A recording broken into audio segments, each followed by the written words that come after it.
Tanner Peterson. I'm a guitarist, studio engineer, and record producer from Dallas, Texas, as well as producing a number of records over the last few years. I released my debut instrumental guitar album called Harmony and Chaos in 2014. I think for me, when you're like 15 or 16, you start playing all this music and you start writing stuff that you think is really cool.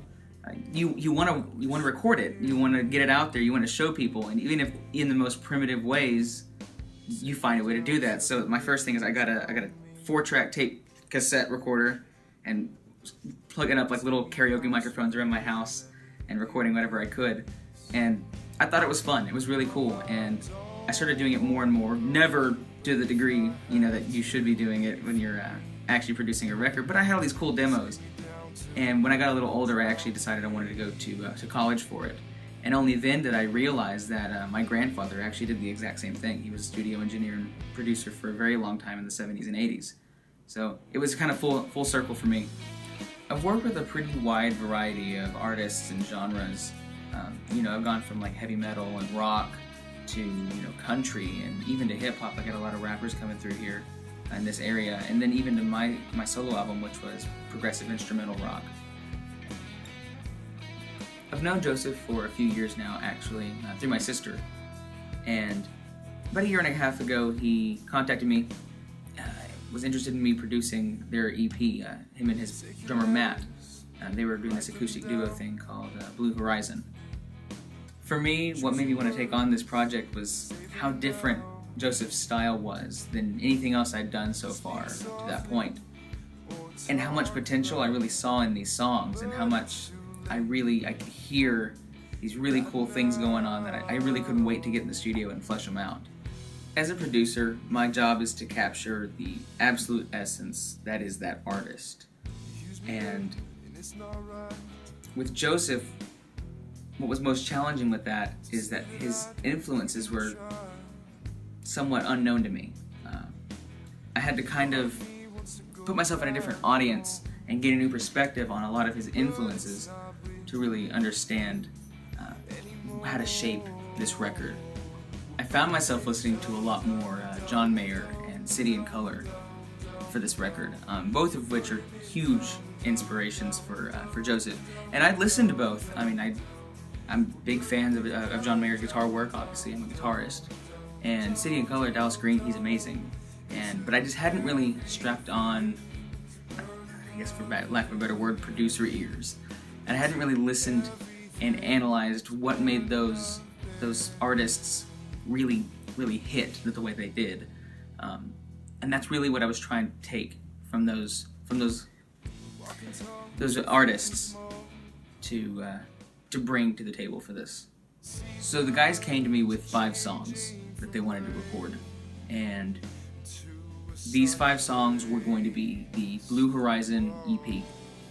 And Joseph had, prior to starting sessions for like pre-production, he came down and I had him hammer out all the songs on guitar, just me and him, just so I can kind of hear where we were going with these. And in hanging out with him, he played me 2 other songs, and we agreed that one of them should go on the record, and we should have a 6-song EP. Well, prior to this, they had a not so good studio experience with another studio somewhere, and they had this single that they were kind of working on, a song called Fall Away, and they were really unhappy with just the experience of it, and they weren't planning on recording that with me because they had a mix coming to them via email very shortly. Well, right before we started tracking this album, I get an email from Joseph, and he's not happy with this mix at all. And so I say, okay, send it over, let me take a listen to it, let me see how bad it really is. And it wasn't great. The producer had taken some massive liberties with the song and pretty much changed how it was structurally. And so I just was like, Joseph, screw it, this song is going on the fucking album. There's no way of getting around it, and you had such a bad experience, we've got to correct that. So that's actually the story of how this became a 5-song EP, a 6-song EP, and then finally the 7-song EP that it is now. So we started tracking, we started recording everything day after Thanksgiving, and we just, for about a month, maybe a month and a half, really were just hammering out, really just getting Joseph in the studio between his day job and getting him in here. But we nailed everything out, but halfway through these sessions, Joseph started doing this thing, started writing new songs. There's nothing wrong with that, right? And he started writing these new songs, and he was bringing them to me and showing them to me, and he was really expressing this interest in being a solo artist, separate from Blue Horizon. And it was a good idea. I mean, there's nothing wrong with wanting to be a solo artist, but if I'm being real, it actually kind of upset me. Because the way he was approaching it was very much that he was ready to record this Blue Horizon EP and leave it behind. I mean, he's ready to jump on this Joseph Naghwai solo artist thing so fast that he's dumping these 7 songs. Mind you, went from 5 songs to 7 songs. That's 7 whole songs he's just ready to throw behind him. And I mean, not only are they just 7 songs, they're 7 great songs. And it was really actually pissing me off for a couple of weeks. And I couldn't really get to him. And I was texting him all the time, and he was texting me back. And finally I just sat him down and I said, man, why don't you just take Blue Horizon and make it Joseph Naghwai? And he was really he didn't want to do that. And he didn't see the merit in the songs enough to do that. He didn't see why these songs needed to be Joseph. And it took me a little convincing of him, but I finally got him on board. I finally got him to see the light at the end of the tunnel that was this Old Habits EP. And once he embraced it, it was full steam ahead. And from then on out, it was just to convince Matt of doing the same. But, everything turned out great. And we even got to keep the name Blue Horizon in on one of the songs. We were sitting there during sessions one day with a song called When the Ocean Meets the Sky. And one day we were just joking around, and I said, Joseph, you know what they call it when the ocean meets the sky? And he goes, what? And I said, well, it's a horizon, man. And specifically a blue one if it's near water. And that's where he got this kind of look on his face like, oh man, I mean, we have to. And we just thought that was probably one of the coolest things we could have done to honor the fact that this whole thing came out of this brotherhood that Matt and Joseph had created in Blue Horizon, and it's still strong today. It's just under obviously a different name, but we really wanted to honor and keep that together, that whole Blue Horizon thing. When we're doing lead guitar tracking, because Joseph, he's not just a singer, he's also a guitarist. He's pretty good, but he just wasn't. We were tracking Old Habits, the song, and he wasn't nailing the solo at the end. Not to say that everything he was playing was sounding bad. He just wasn't hitting the one, the solo. He hadn't hit it yet. And it's a pretty short little solo around the end. He just wasn't feeling it. And I kept stopping him and starting him again, and he was getting pissed. I mean, he was not having a good time.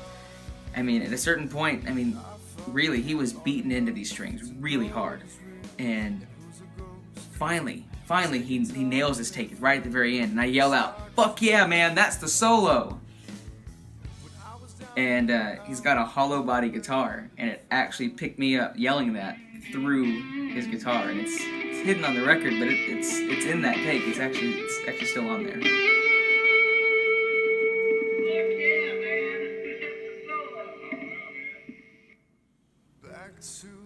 It's a really tough call for me to name my favorite song on the record. I mean, man, I don't know. It's because Back to the Beginning holds this weird special place for me, and when Joseph played it for me way before we recorded anything, it was like one of my favorite tracks on the album. It had this feel. It's emotional. It was written in a weird place, and you can feel every bit of that song. And I think that might be why it's one of my favorites. I mean, it's impactful every time you hear it. I don't know if I can really say much more about it. It's really just, it's a powerful song, and that's probably why it's one of my favorites on the record. Yeah, I'd say Back to the Beginning. Am I planning on working with Joseph in the future? Yeah. Am I allowed to say anything? Okay. Alright. since Old Habits came out, was released, Joseph and I have maintained constant contact. I mean, always back and forth, all day, all the time. And all these new songs that he's been writing. I mean, I was there. They happened during the Old Habit sessions. I can't exactly say too much about the next album, but there's a lot of cool stuff coming, and I'm excited to be a part of it. Take me down to the river, let me leave in peace. No, I don't wanna go, but if I had